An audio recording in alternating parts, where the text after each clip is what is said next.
एक तरफ लगातार सरकार कोशिश कर रही है कि गरीबों तक राशन पहुंचे, लेकिन वही गरीबों की थाली पर बुरी नजर रखने वाले बाज नहीं आ रहे। एक ऐसा मामला सामने आया है जिसने लखनऊ तक हड़कंप मचा दिया है।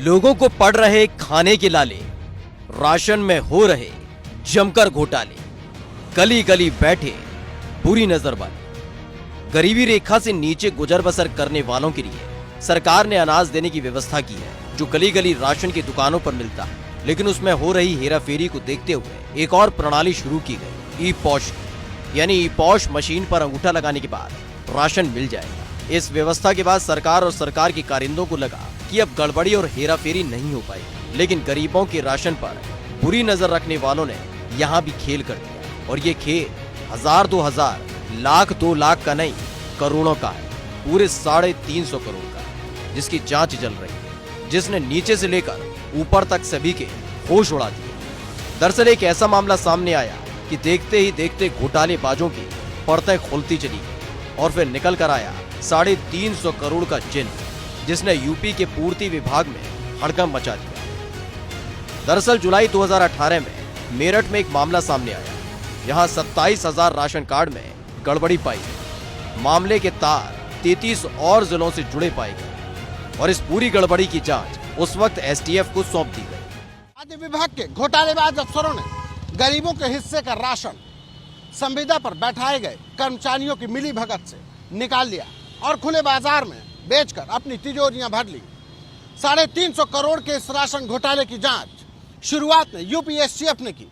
यूपी एसटीएफ ने मेरठ, प्रयागराज, आगरा, लखनऊ समेत 34 जिलों पर जब जांच शुरू की तो ऐसे चौंकाने वाले तथ्य सामने आए कि शासन को भेजी गई रिपोर्ट के बाद अब यह जांच ईओडब्ल्यू को दे दी गई है।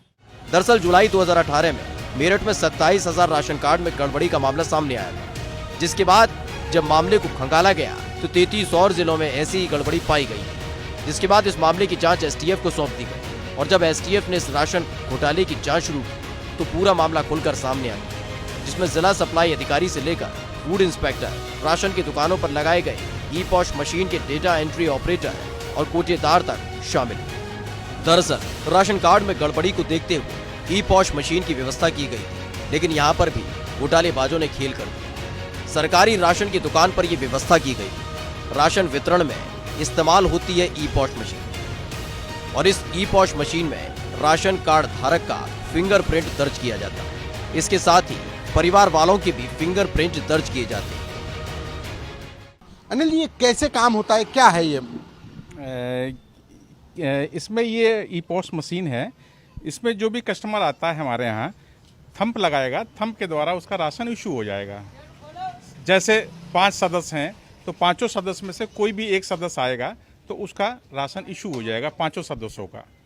अच्छा, इसमें एक चीज है कि ये जो 5 सदस्य आएंगे, क्या 5 में से मान लीजिए कभी कोई व्यक्ति दूसरा आता है तो क्या कुछ गड़बड़ी करने के आप लोगों का इसमें कितना रोल होता है? आप लोगों के लेवल पे आप लोग कोई मशीन में डेटा चेंज कर सकते हैं कि मान लीजिए संतोष शर्मा की जगह संतोष शर्मा का छोटा भाई आया खरीदने के लिए तो आप उसका नाम बदल सकते हैं, कुछ आधार कार्ड भी बदल सकते हैं? ऐसा कुछ नहीं, ऐसा कुछ नहीं। आप लोग कैसे, मतलब इसमें आने के बाद पांचों सदस्य में से कोई भी सदस्य जब आएगा तभी उसका राशन इशू होगा। उसके पहले ऐसा इसमें कोई सिस्टम नहीं है।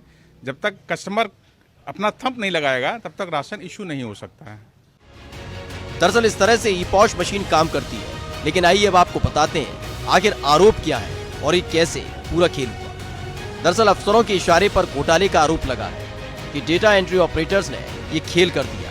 राशन न लेने वालों का पहले डेटा तैयार किया गया। दरअसल हर महीने राशन न लेने वालों को एक रिकॉर्ड तैयार करने के बाद अपने किसी आदमी का आधार नंबर डाल दिया जाता है और फिर उसी आदमी का फिंगरप्रिंट लेकर ई पॉश मशीन में एंट्री करवा दी जाती। और ये सब होता डेटा एंट्री ऑपरेटर के जरिए। और शिकायत ये भी है कि इसकी जानकारी ऊपर बैठे अधिकारियों तक होती थी, लेकिन जिसे सेफ और सबसे सुरक्षित बताया जा रहा है, आखिर उस ई पॉश मशीन में खेल कैसे हो गया, ये सबसे बड़ा सवाल है।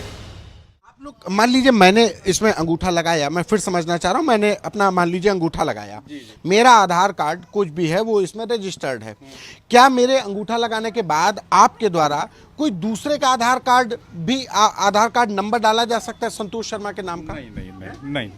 ये ऐसी गड़बड़ियां हुई हैं तो ये कहाँ से लग रहा है कि कैसे, मतलब राशन की दुकानों से हो रही है, कहाँ से? नहीं, राशन शॉप से ऐसा तो संभव ही नहीं है। राशन शॉप से ऐसा संभव ही नहीं है, क्योंकि जब तक आप इसमें थंब नहीं लगाएंगे तब तक राशन इशू नहीं हो सकता है। राशन शॉप से ऐसा कोई संभव नहीं है, ना ही ऐसा कोई हमारे नॉलेज में है। अच्छा, आधार कार्ड नंबर बदल सकते हैं आप? नो नो नो, वो सब ऑफिस से हो सकता है। यहाँ से हम लोग ऑफिस से होता है, ऑफिस मतलब इसमें इंटरफेरेंस ऑफिस का? नहीं नहीं, कोई ऐसा कुछ नहीं। ऑफिस वाले भी इसमें कुछ नहीं कर सकते हैं। कोई कुछ नहीं, कोई गड़बड़ी कुछ नहीं कर सकता है। जब तक आप थंब नहीं लगाएंगे तब तक राशन इशू होने का कोई मतलब ही नहीं है।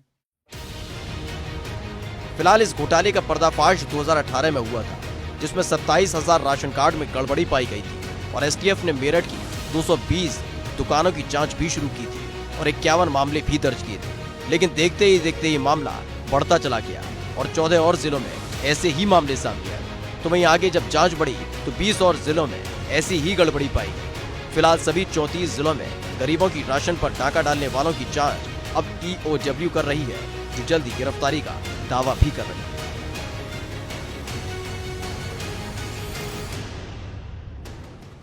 जाहिर है कि सूचना तकनीक के इस युग में तकनीक का ही बेहतर इस्तेमाल कर सरकार जहां गरीबों के हिस्से के राशन को उन तक पहुंचाने की कोशिश में लगी हुई है, तो वहीं दूसरी ओर घोटालेबाज अफसर तकनीक में ही सेंधमारी कर अपनी तिजोरियां भरने से बाज नहीं आ रहे।